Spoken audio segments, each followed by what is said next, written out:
Quiero entregarte mis sueños, tu voluntad, haz en ellos.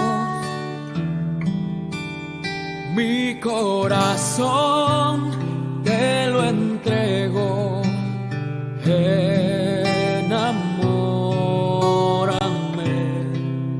de ti.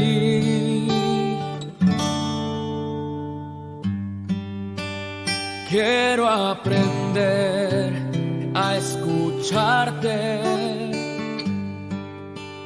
Quiero saber qué es amarte. De tu verdad yo saciarme. Enamórame de ti, Señor.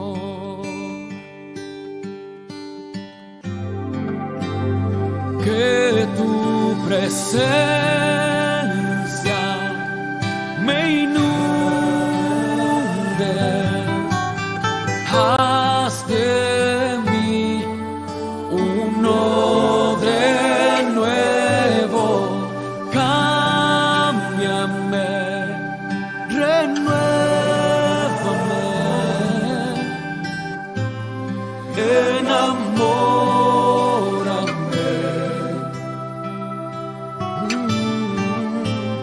enamórame de ti, Señor.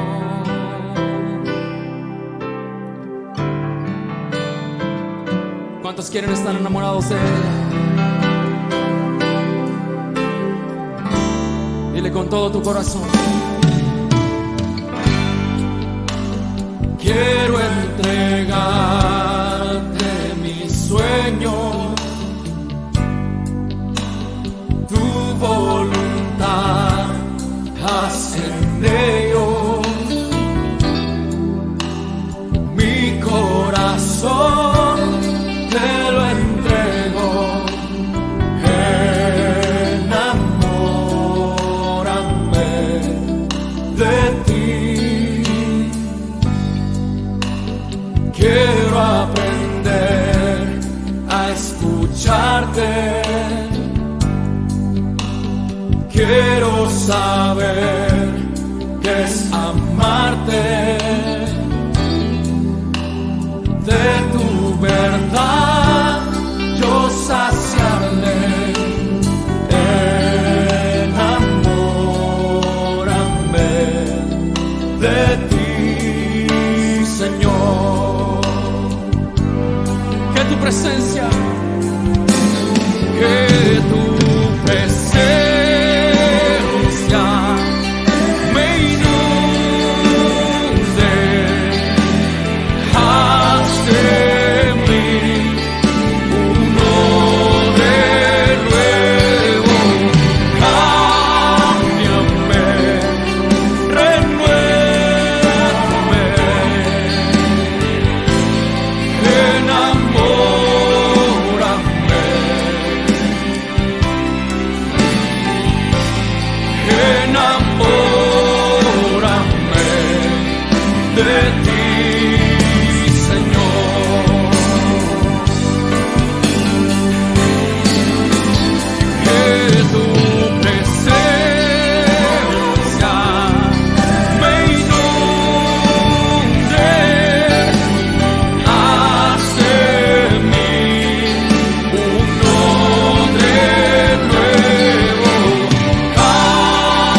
Bendiciones, amados hermanos. El Padre Eterno les continúe bendiciendo. Gracias le doy al Señor por sus vidas. Gracias le doy al Señor porque nos permite estar aquí en este inicio de semana. Ya poder estar aquí para seguir compartiendo su palabra. Bendito sea su nombre, glorificado sea Él por siempre y alabado sea Él por los siglos de los siglos. La verdad es que me siento feliz. Me siento feliz de que el Padre nos permite poder tener este privilegio de estar aquí y compartir su palabra. La verdad que es una dicha, la verdad que es un privilegio que el Señor nos da a todos, desde los que escuchan hasta los que comparten la palabra. Y la verdad es que es un privilegio. Es un privilegio y debemos estar agradecidos con el Señor por ello, porque hoy mientras el mundo hace miles de cosas y se preocupa por miles de cosas y se afana por miles de cosas, el Señor nos permite a nosotros hoy estar aquí y decir, vamos a escuchar la palabra, vamos a aprender más de Él.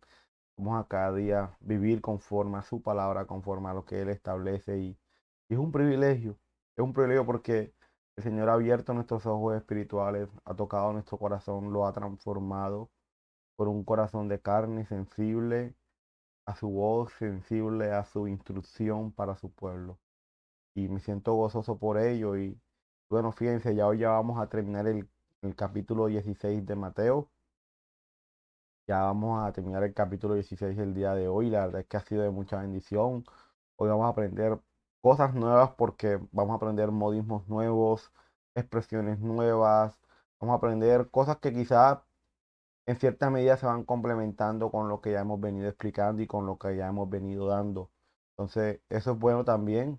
Es bueno que llevemos la secuencia de todo lo que hemos compartido hasta ahora para así poder entender muchas cosas de las cuales ahora vamos a estar explicando. Es muy bueno seguir la secuencia. Entonces, el seguir la secuencia es importante porque el no seguirla puede llevar a malinterpretar lo dicho, porque no se entiende lo que previamente se dijo. Entonces, eso es muy importante y para aquellos que apenas se conectan, que quizás no han llevado esa secuencia, les invito a que miren los videos anteriores, miren todos los videos para que así puedan entender mejor lo que ahora se está explicando o lo que se ha venido explicando en estos últimos capítulos. Entonces, les invito a eso y bueno, pues no siendo más, les invito a que me acompañen a orar para colocar en manos del Señor este momento. Padre eterno, bendito eres tú, Señor, tú que creaste los cielos y la tierra con tu poder. Tú que eres todopoderoso, Señor, para ti que nada es imposible. Tú que eres grande en misericordia, Señor. Tú que eres un Dios bondadoso. Tú que eres un Dios, Señor, que todo lo puedes. Padre Santo, te pedimos perdón por nuestros pecados. Perdónanos, Padre, porque sabemos que te hemos fallado con nuestro pensamiento, con nuestro actuar. Con todo, Señor, te fallamos, Padre, y te pedimos perdón. Te pedimos que nos ayudes a crecer, Señor, en esa emuná, en esa fe, en esa obediencia y que nos ayude, Señor, a vivir cada día conforme a tu palabra, teniendo la mirada puesta en Yeshua, nuestro Salvador, que pagó por nuestros pecados. Gracias por todo, Señor. Gracias porque no somos dignos de tanto amor, no somos dignos de todo lo que nos has dado, pero para ayudarnos a comportarnos, Señor, conforme a ese llamado que tú nos has hecho de cada día forzarnos en vivir una vida en santidad. Bendice esta congregación. Bendice a nuestro pastor, a su familia, a cada hermano que comparte, a su familia. Bendice a cada hermano, Señor, mi Rey, que se conecta. Bendice sus vidas, Señor, aun aquellos que no se pueden conectar. Guárdales, Padre. Guarda a cada hermano de la congregación, guarda a cada familia, guarda a cada matrimonio, guarda a cada niño, guarda a cada joven. Guárdales, Señor, y ayúdales a crecer para gloria de tu nombre. Gracias por este día, Señor. Gracias por este momento. Señor, yo te pido que nos ayudes a crecer como congregación en amor para la gloria de tu nombre, Padre. Y te pido, Señor, que seas tú utilizando a este siervo tuyo para poder llevar tu palabra. Que seas tú tomando el control de las palabras que salgan de mis labios, que no sean palabras de hombres, sino que sea tu palabra hablada y predicada, Señor, a todos.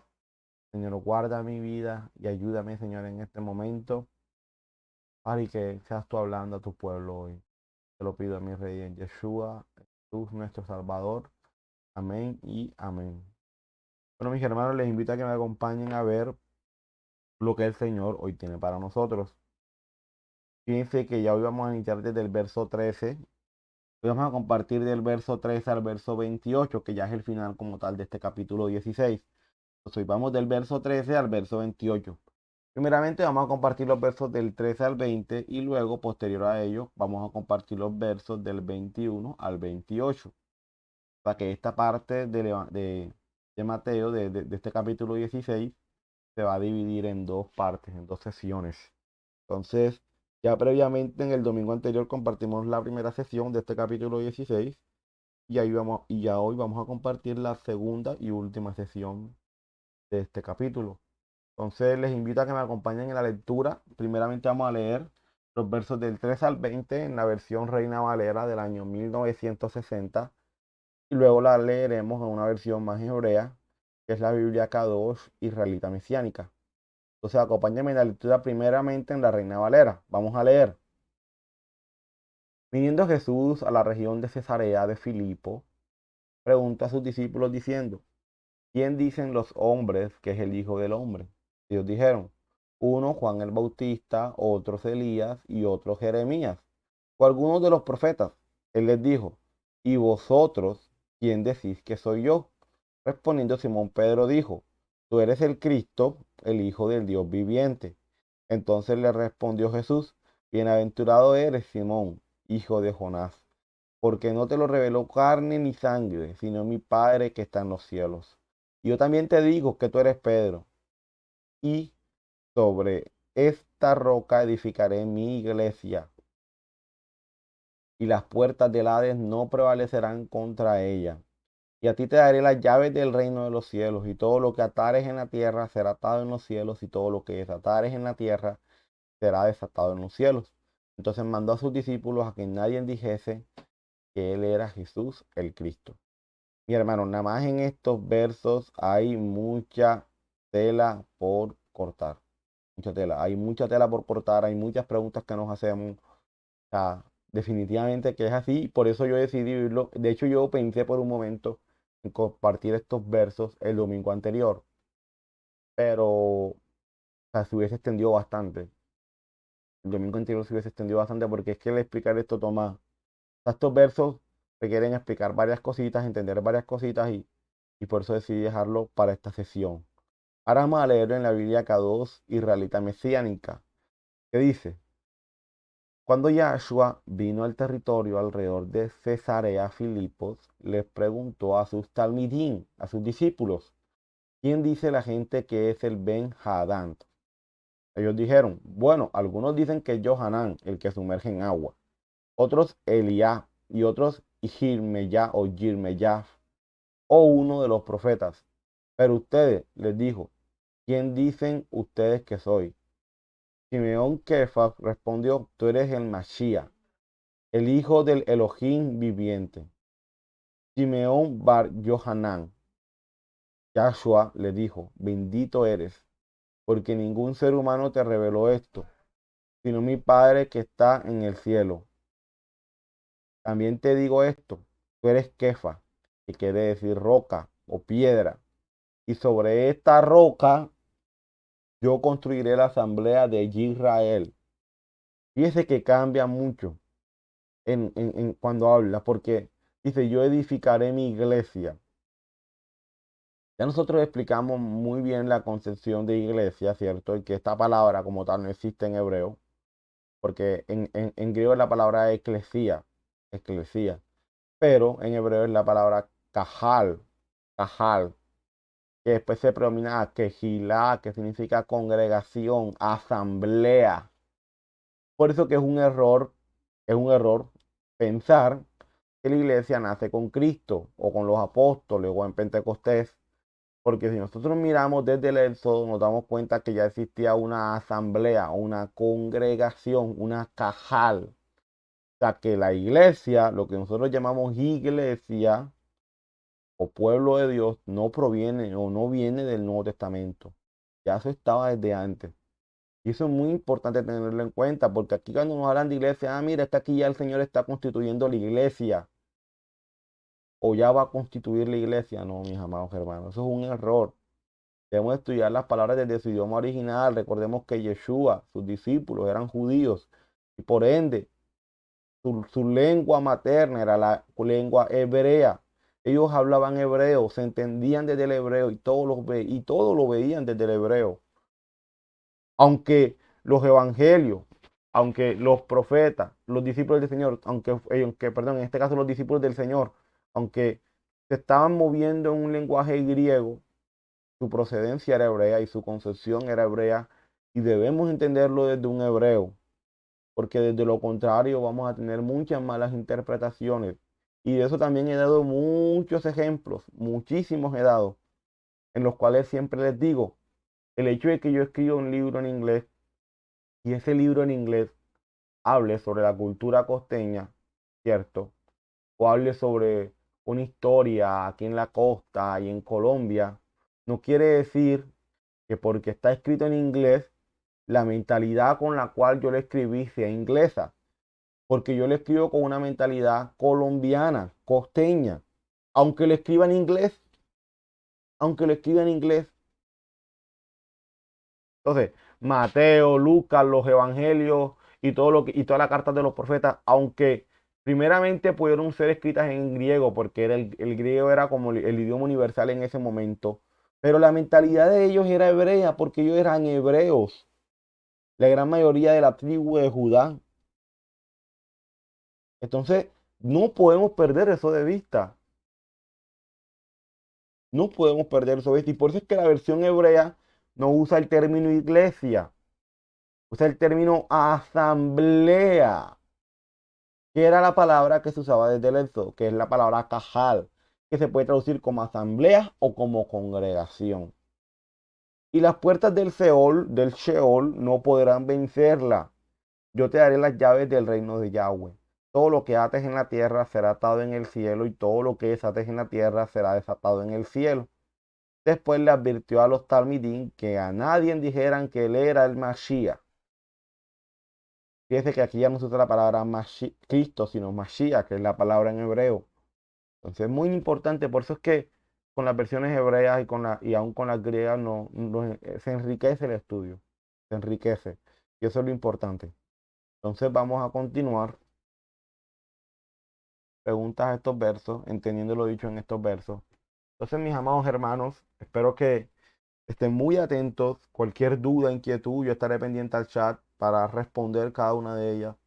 Pero espero que estén muy, muy, muy, muy atentos a lo que vamos a compartir aquí en adelante, porque yo sé, y yo sé porque pues yo vengo de allá, y sé que a estos versos se le han dado una interpretación quizá, por decirlo así, o sea, una interpretación que no acorde al contexto de lo que se ha venido dando. No todo es malo, pero sí hay cosas que debemos corregir y que el Padre está permitiendo que corrijamos. Es poder entender mejor las escrituras. Y por eso les pido que estén muy atentos y que cualquier duda, porfa, la hagan. Porfa, la hagan, porque es muy importante. Sus preguntas, sus inquietudes, todas estas cosas enriquecen al estudio. Y recuerden, aunque soy yo quien en este caso preparo las diapositivas y consulto y todo lo demás, y vengo y cada domingo les comparto la palabra, aunque en este caso me corresponde a mí, ¿cierto? Aún así el estudio no es mío. Aún así el estudio sigue siendo de todos en la congregación, de todos los que estamos ahí escuchando, de todos los que estamos ahí atentos a lo que se dice, porque a la final aprendemos de todo, porque la interpretación bíblica no debe ser algo privado, sino al público, para que todos analicemos, para que todos interpretemos con amor, claro, sin querer imponer las cosas, sino que con amor vamos aprendiendo los unos de los otros. Entonces vamos a ver. Debemos ver verso a verso a fin de poder entender lo dicho en cada uno de ellos. Vamos a empezar. Fíjense, empecemos desde el verso 13. Viniendo Jesús a la región de Cesarea de Filipo, preguntó a sus discípulos diciendo, ¿quién dicen los hombres que es el Hijo del Hombre? O sea, fíjense que con esta pregunta, Yeshua empieza como que, díganme qué dice la gente acerca de mí, de quién es el Hijo del Hombre. Para la gente, ¿quién es el Hijo del Hombre? Empieza preguntando Jesús. Pero ojo, hay un datico que tampoco podemos perder de vista, y es que ¿dónde estaba Jesús? En ese momento, Yeshua en la región de Cesarea de Filipo. ¿Y por qué digo que no es un dato menor? Porque más adelante vamos a ver lo importante que tiene que ver con lo que nuestro Salvador va a continuar diciendo. Entonces, vamos a conocer más acerca, ¿cierto?, de esta región de Cesarea de Filipo.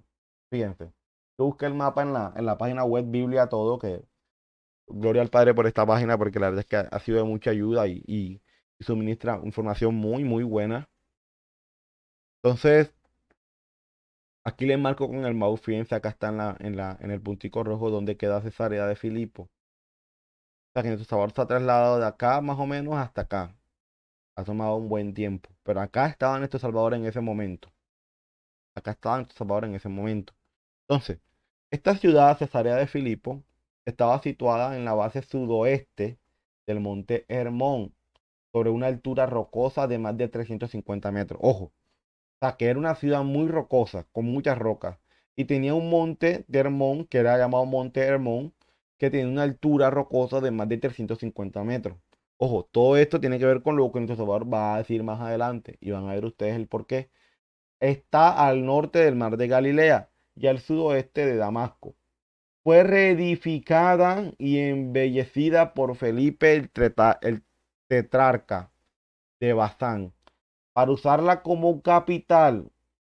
Ojo, fíjense que esta era como la capital del momento. Y nombrada Cesarea en honor a Augusto César, añadiéndole su nombre para que pudiera ser distinguida de Cesarea en la costa, porque había otra Cesarea. El distrito fue dado por Augusto a Herodes el Grande, 20 años antes de Cristo, quien edificó allí el templo al dios Pan. Más tarde fue llamada Nerónica por Herodes Agripa II. Entonces, fíjense, vamos a ver algo muy, muy importante, y es que esta ciudad, como digo, todo esto lo vamos a ir viendo más adelante, poquito a poco. Pero, ¿qué quiero que sepan ahora de esta ciudad? Que era una ciudad muy rocosa y que era una ciudad muy idólatra, muy idólatra. En esta ciudad habían tres dioses, tres divinidades que se adoraban. Una griega, una romana y ahora no preciso la otra. Como les digo, lo vamos a ver más adelante. Pero habían tres divinidades que se adoraban. Era una ciudad demasiado idólatra. Y todos estos datos que ahora les estoy suministrando van a ser muy importantes para lo que más adelante vamos a seguir viendo. Entonces continuemos. La razón de la pregunta de nuestro Salvador a sus discípulos sobre quién dicen los hombres que es el Hijo del Hombre es porque muchos estaban dudando de que él fuese el Mesías prometido. Entonces nuestro Salvador pregunta para al final saber qué piensan ellos sobre quién es el Mesías prometido. O sea, nuestro Salvador ve que muchos están dudando de él, muchos estaban dudando de que él fuese el Mesías prometido. Entonces él le hace una pregunta a sus discípulos, pero esta pregunta tiene una intencionalidad final y es, en este caso, saber qué piensan ellos sobre quién es el Mesías prometido. O sea, primero le pregunta qué piensan los demás, pero vamos a ver que más adelante le termina preguntando, ¿y qué piensan ustedes? ¿Y qué piensan ustedes? Entonces, primero le pregunta, oye, ¿y para los demás quién es el Mesías prometido? Y ya después de que ellos le responden, entonces le hace la pregunta, ¿y ustedes qué piensan? Es para saber qué pensaban ellos. Y eso lo vamos a ver, fíjense. La respuesta de los discípulos a la pregunta de nuestro Salvador fue, unos piensan que es Juan el Bautista. O sea, unos piensan que el Mesías es el Juan el Bautista. Otros piensan que es Elías. O sea, otros piensan que ya vino. Otros piensan que es Jeremías. Y otros, pues algunos de los profetas. Ahora bien, aquí hay algo que se nos pasa por alto o que se suele pasar por alto. Y es que esta diversidad de pensamientos sobre quién es el Mesías prometido demuestra que los fariseos y saduceos no eran un grupo compacto, sino que había muchos grupos y muchos maestros y muchas maneras diferentes de ver al Mesías y de saber si ya había llegado o no. Entonces, si se dan cuenta, había una diversidad de pensamientos. Unos dicen que Juan, otros dicen que es Elías, otros dicen que es Jeremías, otros dicen que son algunos profetas. Entonces, vemos una diversidad de pensamientos. Que si nos vamos a lo que hemos creído por mucho tiempo, de que es que los fariseos es un grupo compacto y solamente es un grupo, la pregunta es por qué debían de haber diferencias si solamente es un grupo. Porque si solamente es un grupo, entonces solamente hay una sola manera de pensar, hay una sola manera de ver las cosas, pero no, nos damos cuenta en esta diversidad de pensamientos sobre quién era el Mesías, de que había muchos grupos de fariseos, había muchos maestros de la Torá. Esto es una muestra de eso, de lo que ya previamente les he dicho, de que de que los fariseos no son un grupo compacto, sino que hay diferentes grupos. Si hubiese una sola línea de fariseos, entonces solo hubiese una línea de pensamiento e interpretación, ¿cierto? Pero no era así. Se dice que habían 7 líneas de fariseos distintas. Entonces, fíjense, son cosas que a veces pasamos de largo. Porque pensamos que cuando se nos habla de los fariseos, pensamos que es un solo grupo. Pero no, mis amados hermanos. Eran diferentes grupos de fariseos. Eran diferentes grupos de fariseos. Entonces, eso es muy importante. Porque cada vez que nuestro Salvador va y se enfrenta, o por decirlo así que se enfrenta, sino que va y discute sobre algunos temas con algunos fariseos, debemos saber primeramente a qué grupo se está dirigiendo. Porque no podemos llegar a pensar de que se está dirigiendo a un grupo siempre, porque no era un solo grupo, eran diferentes grupos. Eso es muy importante entenderlo. Y también es muy importante entender la manera de pensar de cada uno de esos grupos. Entonces, si se dan cuenta lo importante y todo lo que implica eso. Luego de esa respuesta, Yeshua les pregunta. Entonces, ya después de que ellos le dan la respuesta a nuestro Salvador sobre qué piensan los demás, ahora nuestro Salvador les hace otra pregunta. ¿Cuál es? Vamos a ver. Y les dijo, ¿y vosotros quién decís que soy yo? O sea, ahora les pregunta a ellos. Ajá, ya sé qué es lo que piensan los demás. Ahora quiero saber qué piensan ustedes. En este caso, respondiendo Simón Pedro, ¿qué dijo? Tú eres el Cristo, el Hijo del Dios viviente. Usted fíjense la respuesta de Pedro, no, Señor. Yo sé que tú eres el Cristo, el Hijo del Dios viviente. O sea, tú eres el Mesías, el prometido. Tú eres el ungido del Señor. En la versión hebrea, Biblia K2 dice, pero ustedes, les dijo, ¿quién dicen ustedes que soy? Shimeón Kefa respondió, tú eres el Mashiach, el hijo del Elohim viviente. Fíjense que ahí se usan los términos hebreos, o sea, los términos correctos, porque ellos hablaban hebreo. O sea, no crean que Pedro les dijo, tú eres el Cristo. Pedro no le dijo, tú eres el Cristo. Pedro le dijo el término Mashiach, que es el término hebreo. Entonces son cosas importantes. Son cosas que no podemos, no, pero no importa, al final es lo mismo. No, mi hermano, hay que en este caso dar importancia a lo que el Padre, a lo que el Señor por mucho tiempo y por siempre le ha dado importancia. Amén. Luego de esa respuesta, Yeshua le responde a Pedro. Entonces le respondió Jesús, bienaventurado eres Simón, hijo de Jonás, porque no te lo reveló carne ni sangre, o sea, no te lo reveló ningún hombre, sino mi Padre que está en los cielos. O sea, ahí nos damos cuenta, mis amados, que la revelación, o sea, todo viene de parte del Señor. O sea, cuando tú entiendes algo de la palabra, no creas o no pretendas creer de que fuiste tú en tu capacidad quien lo entiende o quien lo comprende. Es el Señor quien te lo revela. Por eso es que, mi amado hermano, nuestra lucha no es contra sangre ni contra carne, sino contra principados y potestades de las tinieblas. O sea, cuando uno trata de explicarle al hermano algo y tú ves que el hermano no te entiende, no te comprende, no te capta, tu problema y el problema que tienes no es con tu hermano. Tú lo que te tienes que hacer, mi amado hermano, es orarle al Señor por tu hermano, pero no te coloques de tú a tú con tu hermano, porque entonces pierdes la perspectiva de todo. Porque estás tú queriendo a la fuerza imponer, imponer, imponer. Y es que esto es así. Y tienes que entenderlo y tienes que entenderlo. Bueno, yo hago una pregunta. ¿Cuándo el Señor nos ha tratado hacia nosotros?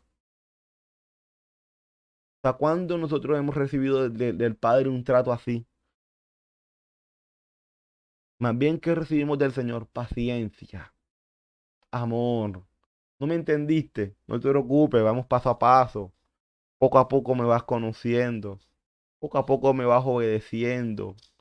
Poco a poco vamos ahí aprendiendo, aprendiendo, aprendiendo. Un proceso, un proceso. El Señor no te mete todo así enseguida y ya, a la fuerza que entra, ¿no?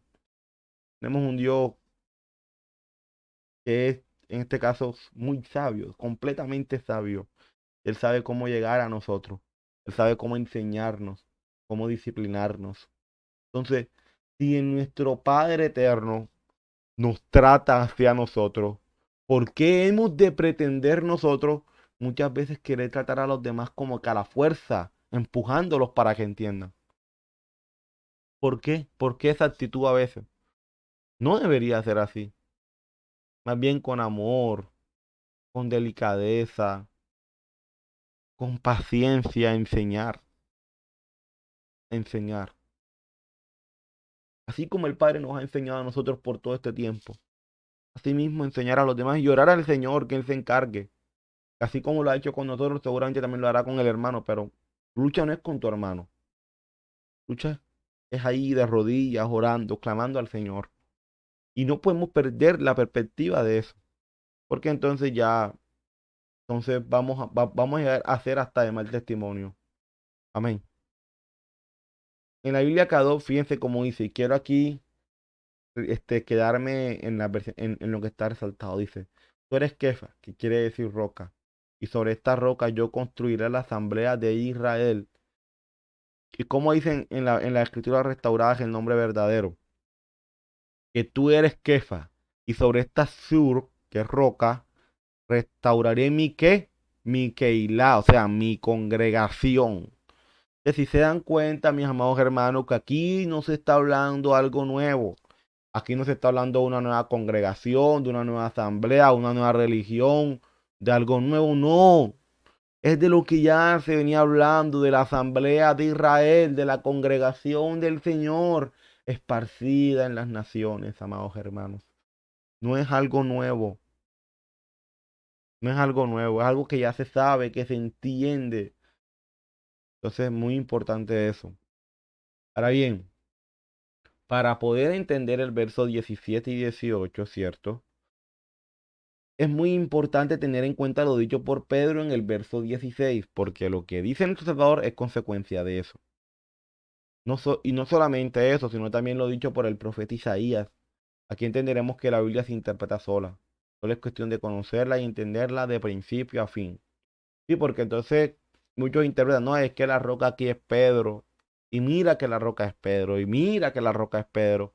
Pero mis amados hermanos, ¿dónde está eso? ¿Dónde los profetas dijeron eso? Y sabemos que no se trata de algo nuevo. ¿Dónde está eso respaldado por los profetas? ¿Dónde está dicho por los profetas de que Pedro sería la piedra sobre la cual el Señor edificaría su asamblea, su Keilah? ¿Dónde está eso? Pregunto. En los profetas no hay respaldo para tal cosa. Y recuerden, más adelante vamos a ver eso. Un texto claro en Lucas, donde nuestro propio Salvador dice que él no vino, que él vino a hablar lo que el Padre ya previamente dijo. O sea, él vino a reafirmar eso. Él no vino a crear o a hacer algo nuevo. Entonces, si él no vino a hacer nada nuevo, tenemos que interpretar todo y entender todo con base a lo que ya se dijo. Amén, porque es palabra de Dios y el Señor no se contradice, el Señor no cambia. El Señor es uno solo, mis amados hermanos.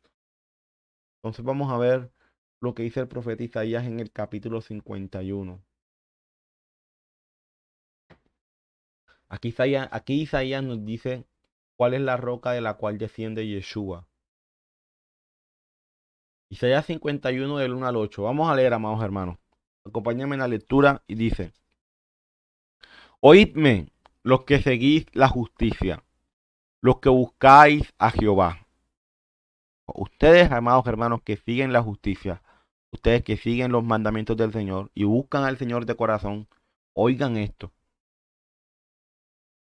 Mirad a la piedra de donde fuisteis ¿qué? Cortado. Aquí Isaías está diciendo, oigan, miren a la piedra en donde ustedes fueron cortados. O sea, miren esa piedra. ¿A qué piedra se refiere? Y al hueco de la cantera de donde fuisteis ¿qué? Arrancado. Miren a quién. A Abraham, vuestro padre. Y a Sara, que os dio a luz. Porque cuando no era más que uno solo lo llamé. Y lo bendije y lo multipliqué. Ciertamente consolará Jehová a Sión. Consolará todas sus soledades. y cambiará su desierto en paraíso y su soledad en huerto de Jehová. Se hallará en ella alegría y gozo, alabanza y voces de canto. Estad atentos a mí, pueblo mío, y oídme, nación mía, porque de mí saldrá la ley y mi justicia para luz de las naciones, para luz de los pueblos. Amén. O sea que la ley del Señor es luz para los pueblos, es luz para las naciones. Cercana está mi justicia, cercana está mi Torá. Ha salido mi salvación. Mis brazos juzgarán a las naciones, a los pueblos. A mí me esperan los de la costa y en mi brazo ponen su esperanza. Amén. ¿Cuál es ese brazo? Yeshua. Y en Yeshua ponen su esperanza. Alzad a los cielos vuestros ojos y mirad abajo a la tierra, porque los cielos serán deshechos como humo, y la tierra se envejecerá como ropa de vestir, y de la misma manera perecerán sus moradores. Pero mi salvación, Yeshua, ¿cierto? ¿Qué significa Yeshua en hebreo? Salvación, ¿cierto? O sea, pero Yeshua será para siempre. Mi justicia, que es la justicia del Señor. Y mis mandamientos son justos, dice el Señor en Deuteronomio. ¿Qué es la justicia? Sus mandamientos. Mi justicia, o sea, mis mandamientos, mi Torah, no perecerá. Oídme, los que conocéis Torah, los que conocéis mi instrucción, los que conocéis justicia. Pueblo en cuyo corazón está ¿qué? Está mi ley, claro. El que conoce justicia, el que conoce Torah, el que conoce la instrucción del Señor, tiene la ley en donde? En su corazón. No temáis afrenta de hombre, o sea, no temáis en lo que te puede hacer el hombre, ni desmayéis por sus ultrajes, porque como a vestidura los comerá la polilla, como a lana los comerá gusano. Pero mi Torah, mi instrucción, mi justicia, permanecerá perpetuamente. Y mi salvación y Yeshua por los siglos de los siglos. Entonces, todo lo que está diciendo Isaías aquí, mis amados hermanos, es impactante. Es impactante. Porque por tanto tiempo no entendíamos esto. Yo no lo entendía. Aquí Isaías está hablando de Abraham, ¿cierto? En este caso, como la piedra en la cual nosotros fuimos cortados, de donde fuimos sacados. Está hablando de que su Torah permanecerá para siempre. Y Yeshua por los siglos de los siglos. Amén. La pregunta es, ¿cómo compaginamos esas tres cosas? Abraham, Yeshua la Torah. Abraham, Yeshua la Torah.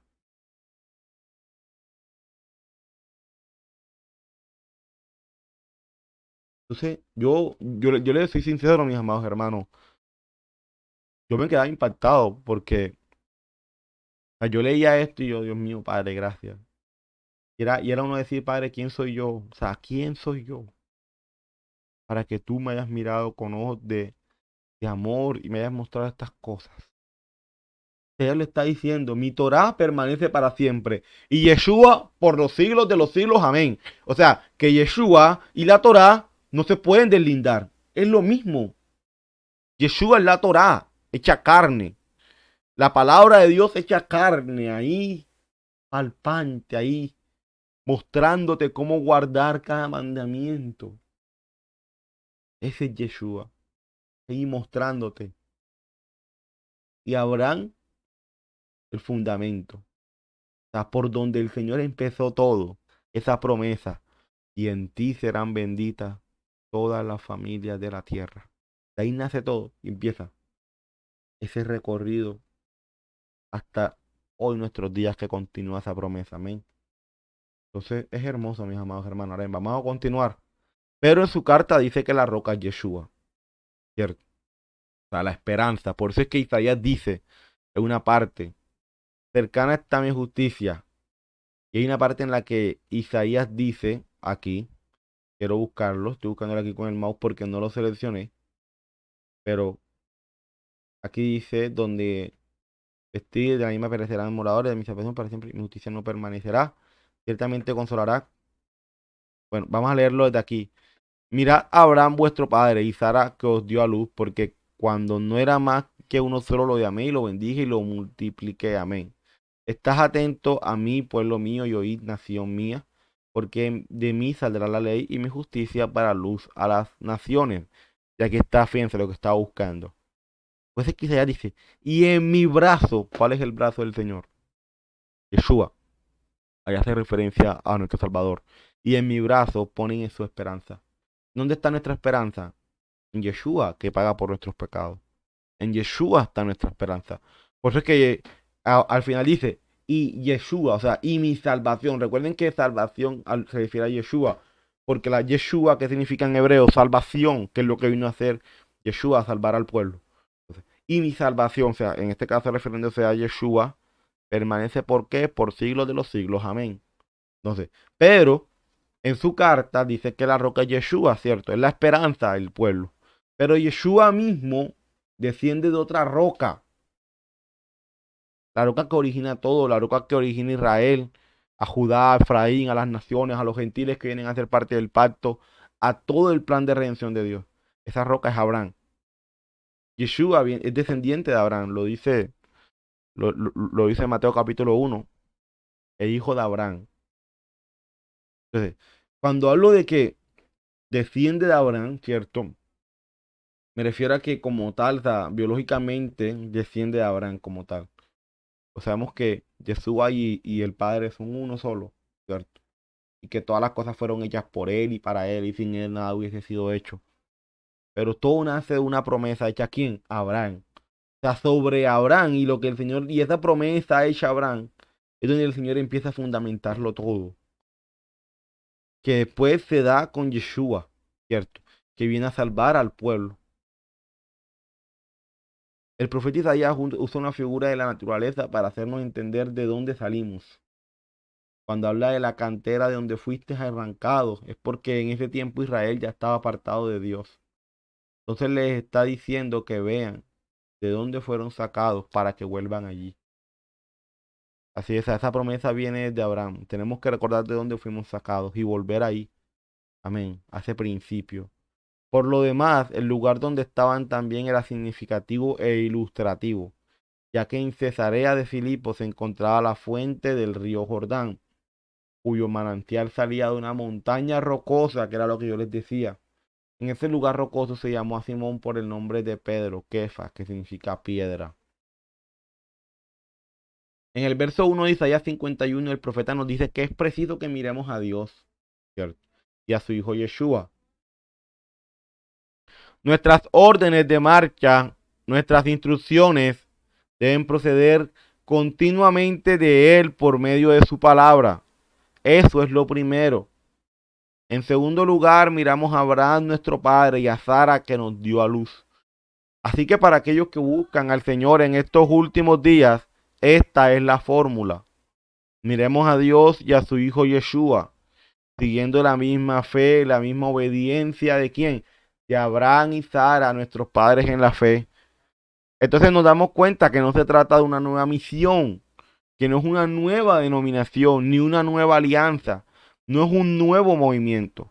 Es ver que desde el principio de las cosas, siguiendo por Abraham y terminando en Yeshua con sus discípulos, hay una sola línea, un solo pueblo, una sola instrucción y una sola alianza. Pero ¿dónde parte todo? Sí, desde el momento en el cual Dios le hace esa promesa a quién? A Abraham. Abraham. Y que después viene Cristo que a reconciliar al pueblo. Entonces, es hermoso. Recordemos las palabras de Yeshua cuando dice que Él es la misma palabra de Dios, que Él no vino a hacer o crear nada nuevo, que Él solo vino a hablar lo previamente dicho por el Padre Eterno. Fíjense lo que dice Jesús, las palabras de Jesús. Jesús clamó y dijo, ojo, no lo digo yo, lo dice Jesús. El que cree en mí, no cree en mí realmente. sino en quién, en el que me envió, o sea, en el Padre. El que me ve, ve al que me envió, claro, porque él mismo es el reflejo del Padre. La palabra del Padre hecha carne, ahí está. El que me está viendo a mí está viendo al que me envió. Yo, la luz, la Torá, he venido al mundo para que todo aquel que obedezca en mí, que crea en mí, que confíe en mí, no permanezca en tinieblas. Claro, pasas de tiniebla ¿a dónde? A luz. El que oye mis palabras, ojo, aquí está la clave, porque es que muchos hablan de que es que yo oigo, de que es que yo creo, pero ojo, ¿qué es creer? Aquí lo dice en el verso 47. El que oye mis palabras y no las guarda. O sea, que no solo se trata de oír, se trata de guardar las palabras del Señor. Yo no le juzgo, porque no he venido a juzgar al mundo, sino a salvar al mundo. El que me rechaza no recibe mis palabras. El que me rechaza y no recibe mis palabras tiene quien le juzgue. La palabra que ha hablado, ella le juzgará en el día postrero. Porque, fíjense, porque yo, aquí está hablando Yeshua, porque yo no he hablado por mi propia cuenta. El Padre que me envió, Él me dio mandamiento de lo que he de decir y de lo que he de hablar. Y sé que su mandamiento es que es vida eterna. Y hay de los que no quieren obedecer los mandamientos. Así pues, lo que yo hablo, lo hablo como el Padre me lo ha dicho. O sea, yo no vine a hablar aquí cosas que yo me inventé ahorita. Yo vine a hablar lo que ya el Padre dijo. Ya, yo no vengo a inventar nada nuevo. Entonces, si no vine a inventar nada nuevo, ¿por qué no hacemos la idea que sí? Debemos entender las cosas desde el inicio de las cosas, cómo empezó todo, para poder entender esto. Es decir, aquellos que piensan que la piedra es Pedro no han leído Isaías 51. Y si lo leyeron, van en contra de lo que dice Isaías 51. No podemos ir en contra de ello. Es palabra de Dios. Mira de dónde fuiste sacado. Mira la piedra por la cual el Señor empieza todo. Y la firma con Yeshua. Porque Yeshua afirma lo dicho previamente. Yeshua afirma lo dicho por los profetas, lo dicho por Abraham en la Torah. Yeshua lo afirma todo, todo. Por Abraham, por Moisés. Lo afirma todo. Entonces mira la piedra de donde fuiste secado. Mira esa piedra. En una parte del verso 18 en tu Salvador dice, y las puertas del Hades no prevalecerán contra ella. Es muy importante entender esta expresión desde su contexto porque si no se sacan miles de conclusiones erradas acerca de ella. Yeshua quería enseñarle a sus discípulos cómo debe ser hecha la guerra espiritual. Por eso los llevó al peor lugar de Israel, al lugar de mayor pecado, a la ciudad de Cesarea de Filipo, actual Panias, a 32 kilómetros al norte del mar de Galilea. Herodes el Grande hizo de esa ciudad la capital de su reino, era la capital del momento. Esa ciudad era conocida como las puertas del Hades, pero ¿por qué era conocida así? Vamos a ver. Por las innumerables atrocidades idolátricas que se hacían en esa ciudad. En la antigüedad, los hebreos del momento creían que las puertas del Hades estaban, primero en forma general, ¿cierto? En la ciudad militar romana de Cesarea, en el norte de Israel, al pie del monte Hermón, y en forma específica en la cueva del dios Pan, la cual se encontraba en el límite de la ciudad de Cesarea. Esta gruta tenía un pozo en precipicio, lleno de agua tan profundo que nadie podía calcular su fin. Por eso los orientales creían que era la entrada al infierno. La expresión idiomática las puertas del Hades era un modismo usado por los orientales para designar el gran poder del trono de la ciudad del reino del infierno. Es decir, ellos creían que en Cesarea estaba el trono del infierno, el trono del adversario, y que el ser esa ciudad la sede del gobierno romano en Canaán, ahí estaba el trono infernal del imperio romano. O sea, ellos llamaban o sea, eso era una expresión que ellos usaban para hacer referencia, ¿cierto?, a Cesarea, donde ellos estaban, como el trono del infierno. ¿Y por qué para ellos esa ciudad era el trono del infierno o el trono del adversario? Porque esa era la capital de Roma en el momento. O sea, esa era la capital de Herodes en su momento. Es claro, como Roma era el enemigo, entonces por eso lo veían así. Mis amados hermanos, estas cosas que ustedes ven aquí, ya las pudieron observar en el anterior, es porque no sé qué sucede, pero como no sé si en un momento se los comenté, y es que el PowerPoint que yo tengo, la versión que yo tengo de PowerPoint es muy diferente a la que uso en este computador, donde hago las grabaciones. Entonces, siempre se tienden a hacer algunos cambios. Hay veces se me pasa y no los reviso, hay veces que logro detallar esas cosas, pero esta vez se me pasó y les pido excusas por eso. Pero por lo menos en mis diapositivas desde mi computador se ven bien, pero a veces cuando los paso o cuando los quiero ver en otro computador, como la versión es diferente, se me mueve esas cosas. Pero entonces lo tendré en cuenta ya para la próxima, se los prometo. De hecho, enfrente de la cueva de Pan, tres religiones edificaron allí sus templos. Allí adoraban. Fíjense que dentro de ese sitio habían tres religiones que edificaron sus templos. Primero está el templo a Baal, uno de los dioses cananeos, que era el que me faltaba.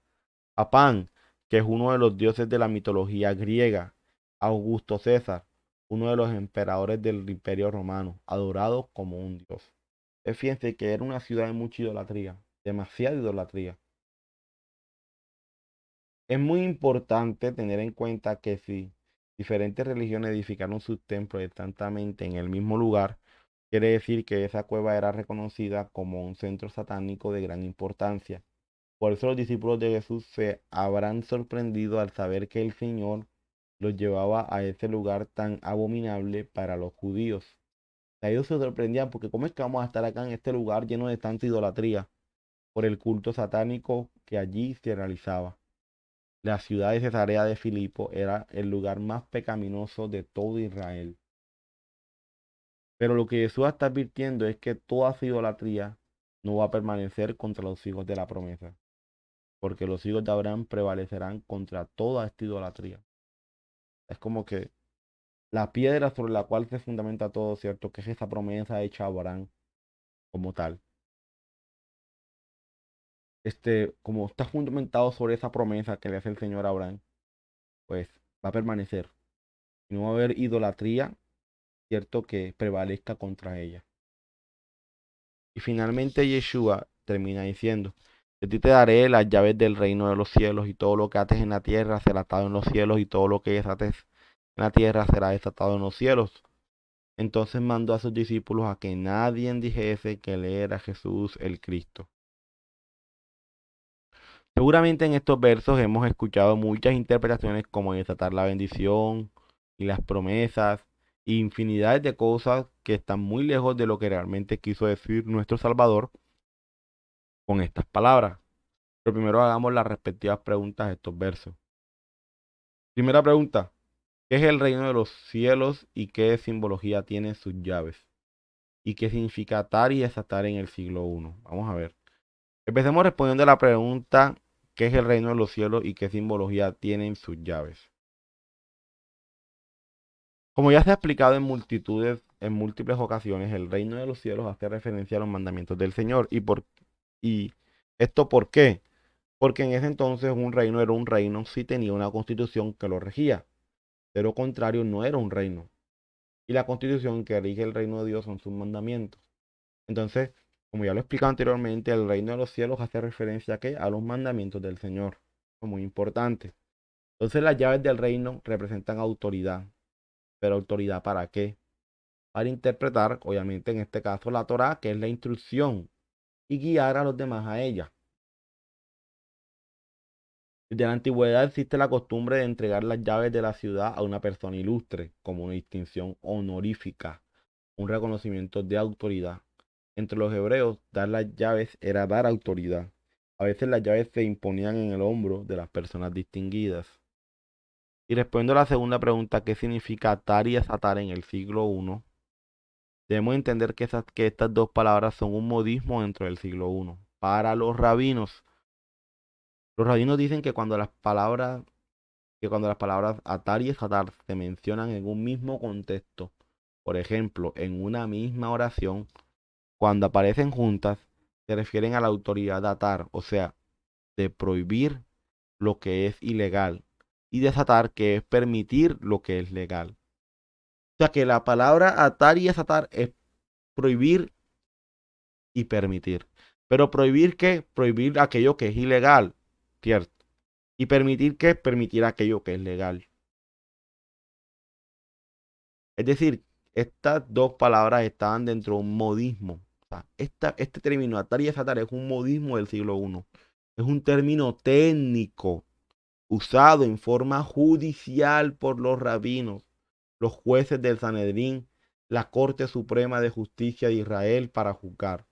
Para los judíos, lo que estaba prohibido estaba atado y lo que estaba permitido estaba desatado.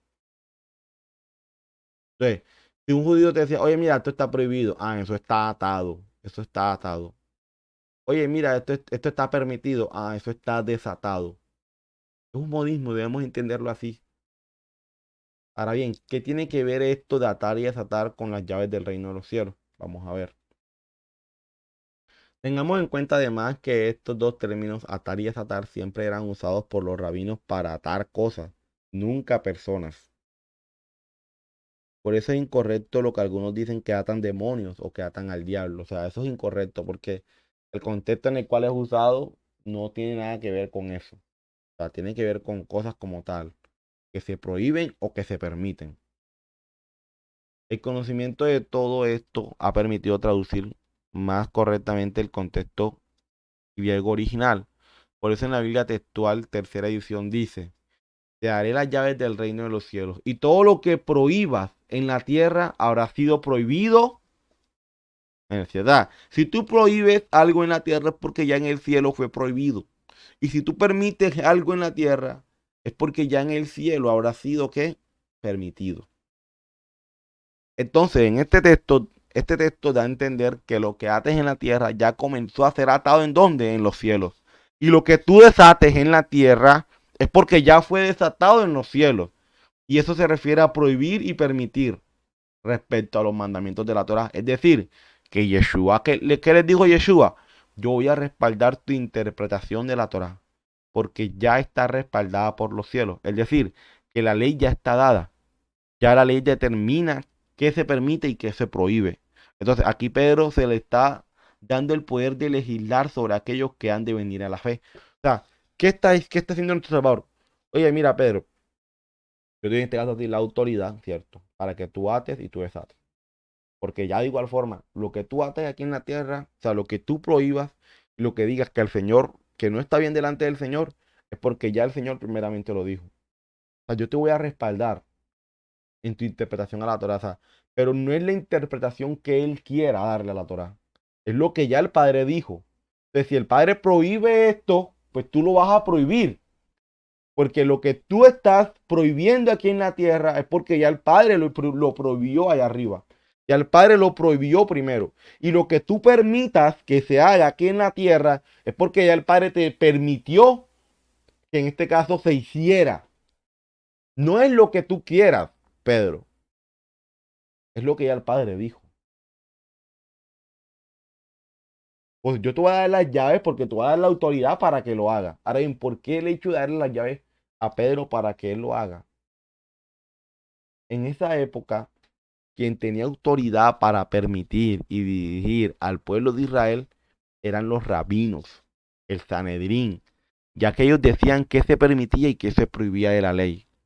Pero lo que estaba pasando con ellos es que se estaban apartando de la verdadera obediencia por seguir sus costumbres y tradiciones.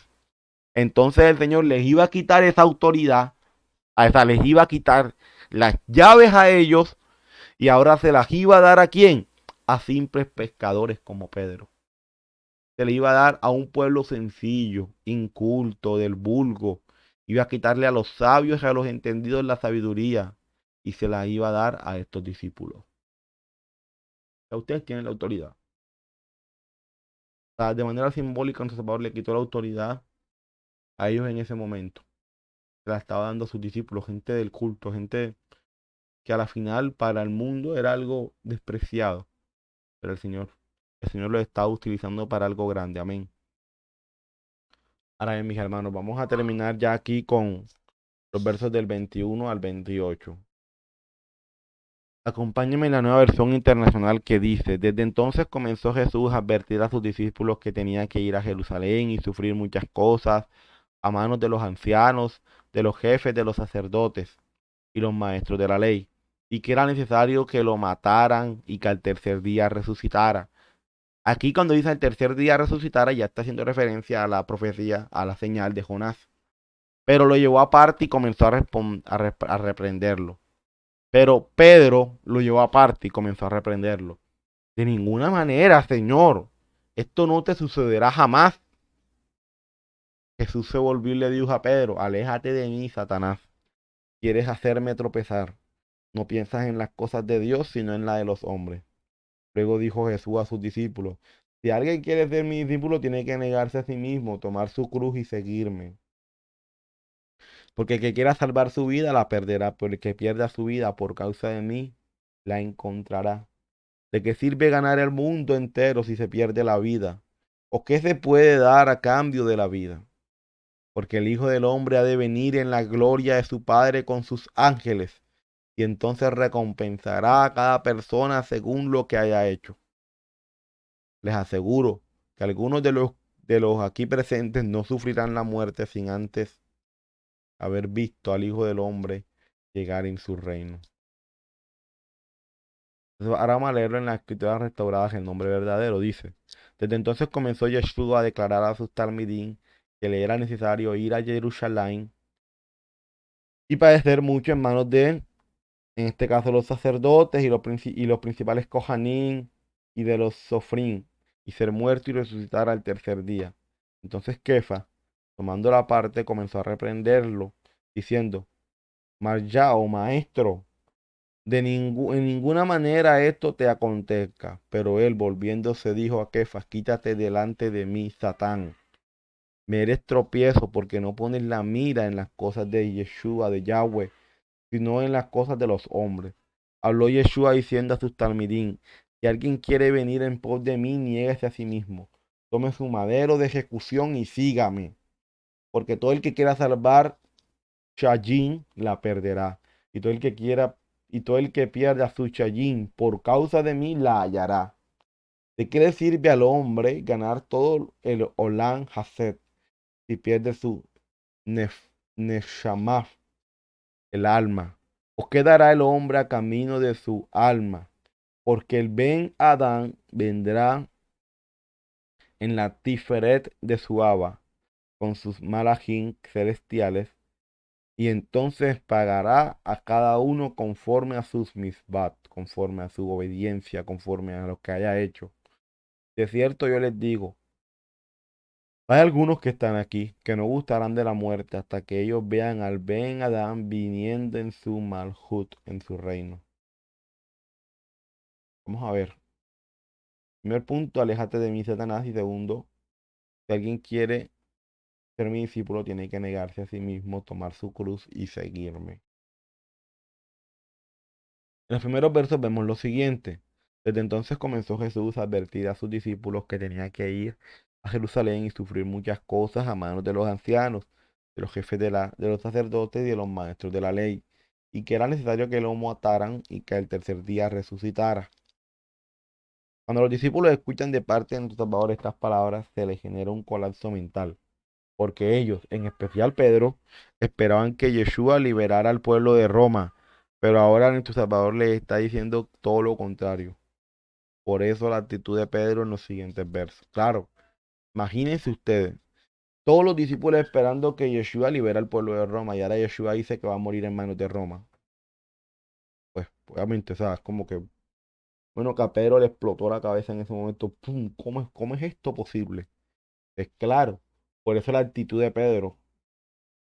Entonces Pedro vino, tomó a Yeshua aparte y le dijo, Señor, en ninguna manera, tú no puedes padecer esto. Y le dijo a Yeshua, aléjate de mí, Satanás. Quieres hacerme tropezar. No piensas en las cosas de Dios, sino en las de los hombres. Claro, más impactado se quedó Pedro ahí. Pero Pedro quería evitar que nuestro Salvador padeciera todas esas cosas. Porque él esperaba que Yeshua lo liberara de Roma. Pero Yeshua le dice, aléjate de mí, Satanás. Lo cual debemos entender desde el hebreo, ya que la palabra Satanás significa adversario. Y un adversario, en este caso, es todo aquel que va en contra de la voluntad de Dios. Pedro en ese momento estaba actuando como el adversario, porque estaba yendo en contra de la voluntad de Dios. Por eso Yeshua le dice, ¿quieres hacerme tropezar? No piensas en las cosas de Dios, sino en las de los hombres. O sea, muchas veces veo esta expresión en que Satanás y caramba, y decimos, caramba, qué palabra fuerte.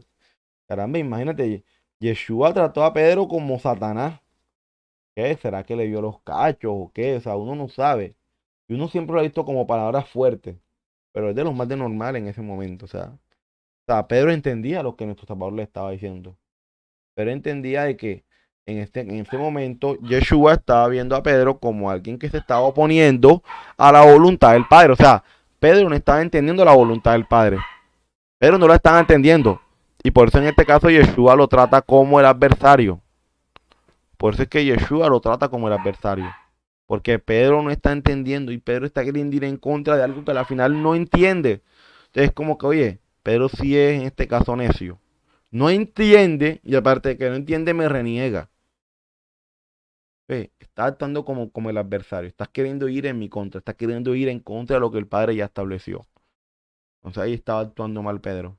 Y por eso Yeshua le dice, aléjate de mí, Satanás, o aléjate de mí, adversario. Y el siguiente punto es, si alguien quiere ser mi discípulo, tiene que negarse a sí mismo, tomar su cruz y seguirme. Ya después de lo dicho a Pedro, nuestro Salvador dice, luego dijo Jesús a sus discípulos, si alguien quiere ser mi discípulo, mi talmidín, tiene que negarse a sí mismo, tomar su cruz y seguirme. Porque el que quiera salvar su vida, la perderá, pero el que quiera perder su vida por causa de mí, la encontrará. ¿De qué sirve ganar el mundo entero si se pierde la vida? ¿O qué se puede dar a cambio de la vida? ¿Qué se puede dar a cambio de la vida? Nada. Tienes que reconocer que todo lo que nosotros somos es vanidad. Todo es vanidad, porque todo ha de deshacerse, todo ha de tener un fin. En aquel contexto estaban crucificando a los que no se querían someter al sistema de ese mundo. O sea, ahí en ese entonces crucificaban a todo el que no se sometiera a Roma. Los rebeldes contra el imperio eran muertos.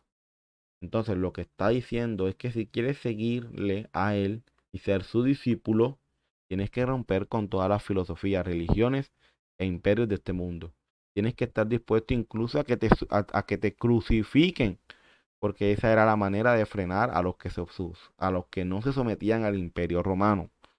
Entonces, si quieres ser discípulo, eso puede implicar que estés dispuesto a dar tu vida.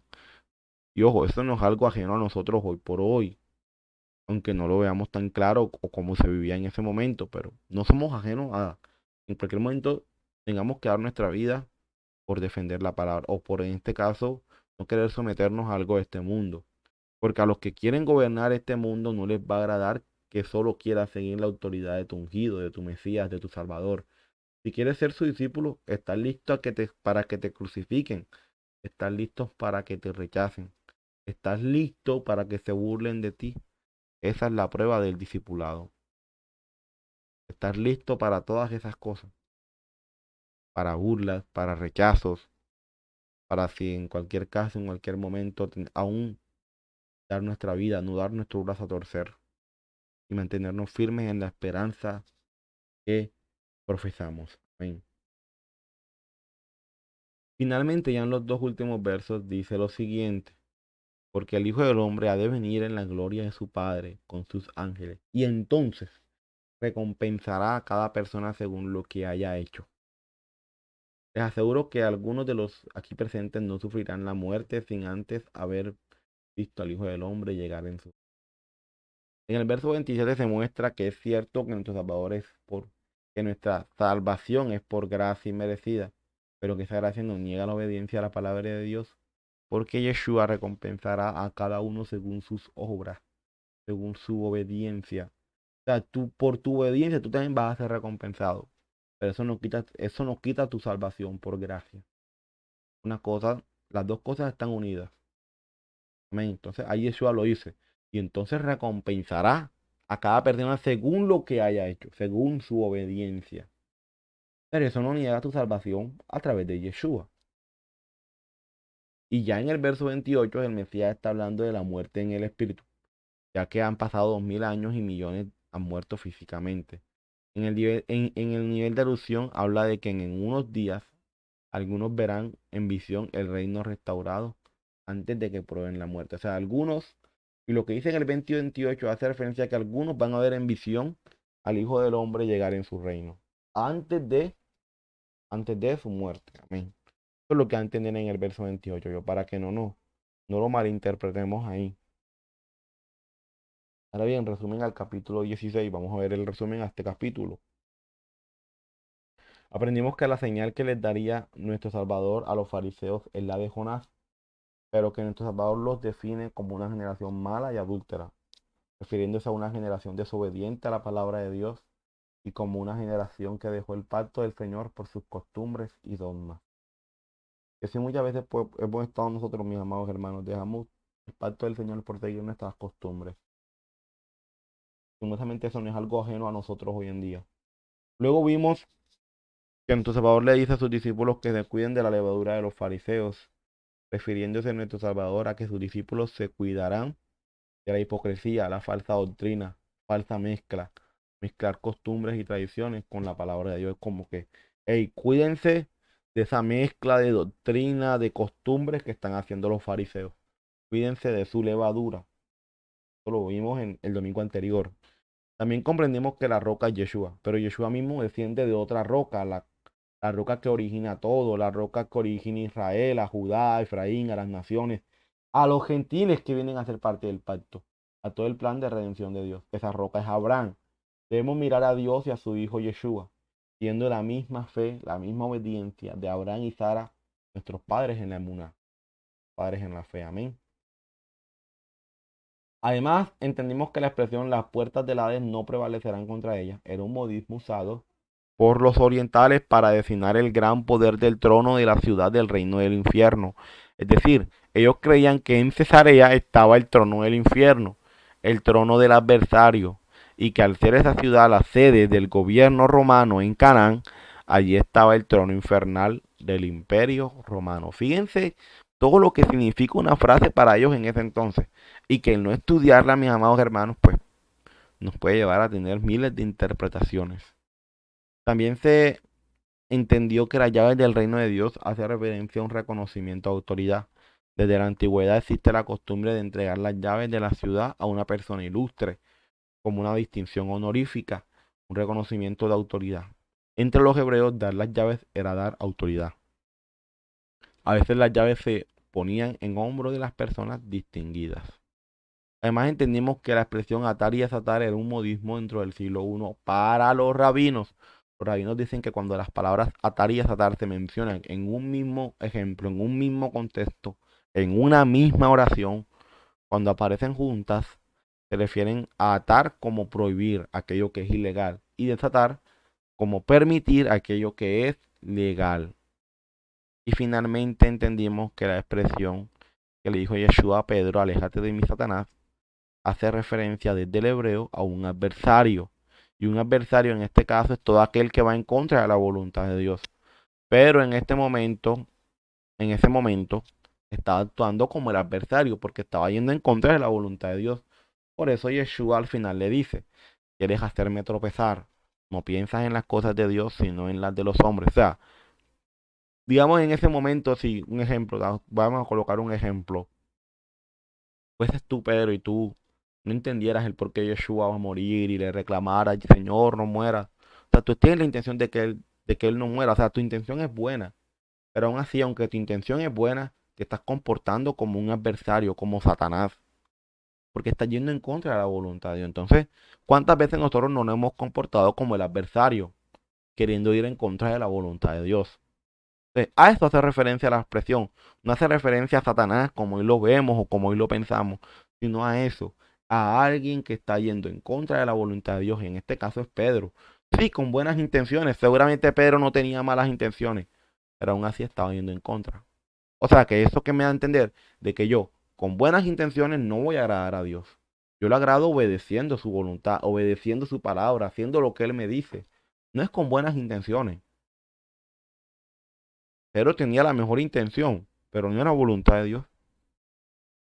se estaba comportando como el adversario. Entonces, fíjense, muy importante entender esas cosas porque amplían nuestro entendimiento de la palabra del Señor. Y le doy gloria al Padre por eso. La verdad es que me siento muy contento. Y pues mis amados hermanos, la verdad es que me siento muy contento y la gloria sea para el Señor por ello, porque pues nos permite seguir conociendo y seguir aprendiendo del Señor. La verdad es que es un gozo para mí poder estar aquí. Bueno, fíjense, ya hoy terminamos el capítulo 16 y la gloria sea para el Señor porque Él así lo ha permitido. Les invito a que también por favor me acompañen a orar y a colocar en manos del Señor aún lo que va a hacer esta semana, todo lo que tenemos pensado hacer y que todo, absolutamente todo lo hagamos para su gloria. Amén. Oremos. Padre eterno, bendito eres tú, mi Rey, alabado sea tu nombre por siempre. Gracias, Señor, te damos por este momento, por la oportunidad que nos das de poder estar aquí, de poder, Señor, hablarte a ti, Señor, mi Rey, poder aprender más de tu palabra. Gracias, Señor, te damos por permitirnos compartir hoy este capítulo 16, terminarlo hoy. Y alabado sea tu nombre por eso, Señor. Colocamos en tu mano nuestra vida y alabado seas tú por siempre, que seas tú guiándonos, fortaleciéndonos, que seas tú guardando esta congregación, ayudándonos a crecer como congregación y a vivir solo para ti. Para en tus manos está nuestra vida.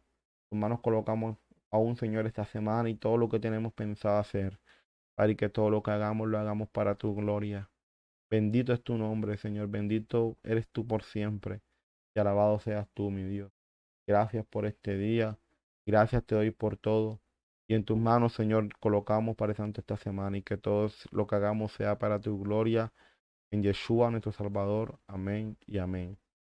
Bueno, mis amados hermanos, eso fue todo por hoy. Y bueno, la gloria sea para el Señor por ello. El Señor les bendiga, les guarde. Ya saben, les esperamos el día miércoles con nuestro hermano José Alfredo en el estudio de los Salmos.